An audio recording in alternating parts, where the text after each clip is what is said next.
Vous êtes-vous déjà demandé ce qui se cache derrière les légendes urbaines? Vous êtes-vous déjà perdu dans les mystères de la science? Cherchez-vous à comprendre notre monde complexe et notre place dans l'univers? Bienvenue sur la Vôtre TV.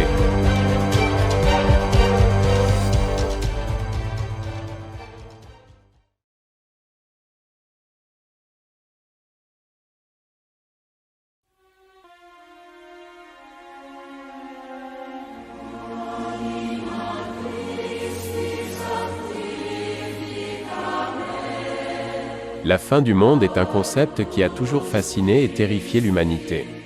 Mais dans la tradition chrétienne, cet événement est bien plus que la fin de tout. C'est le moment de jugement. Pour les chrétiens, le jugement dernier est l'instant où Jésus-Christ revient pour juger les vivants et les morts. Mais que raconte réellement la Bible à ce sujet? Qu'est-ce que cela signifie pour la croyance et la foi? Et comment cette idée s'est-elle ancrée dans la culture globale?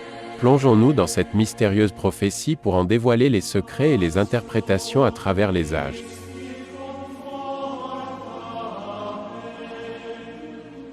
Le concept du jugement dernier trouve ses racines dans le Nouveau Testament.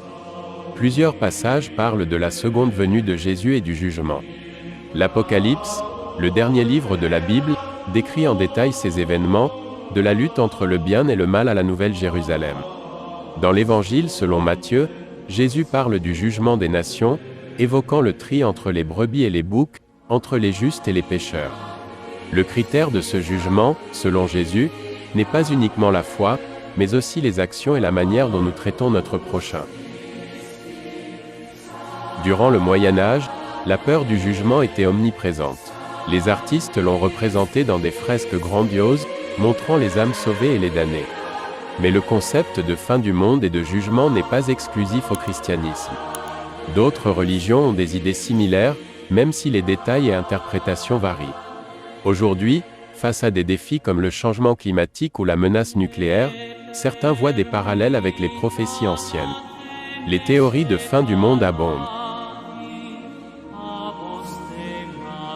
La culture populaire s'est emparée de ces concepts, créant des œuvres qui jouent avec l'idée du jugement dernier et de la seconde venue.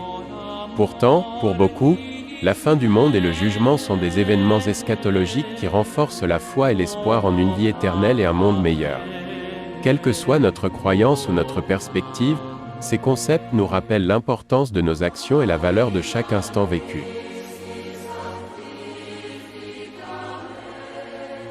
La fin du monde et le jugement dernier ne sont pas uniquement des concepts de peur ou de damnation.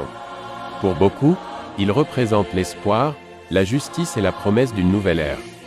Ils nous rappellent la valeur intrinsèque de la bonté, de la compassion et de la solidarité humaine. Dans un monde de plus en plus complexe et incertain, peut-être que ces histoires anciennes peuvent nous guider, nous rappelant l'importance de laisser une empreinte positive. Alors, quelle que soit votre foi ou votre perspective, souvenez-vous de l'impact de vos actions et des ondes qu'elles peuvent créer à travers le temps et l'espace.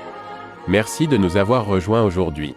Si cette exploration vous a touché, n'hésitez pas à vous abonner et à partager cette réflexion. À la prochaine, et continuez à chercher, à questionner et à vous émerveiller. Rejoignez-nous sur la Vôtre TV, où nous explorons l'inexploré, posons les questions difficiles et cherchons des réponses. Ici, sur la Vôtre TV, regardez au-delà de l'ordinaire, regardez au-dedans de vous.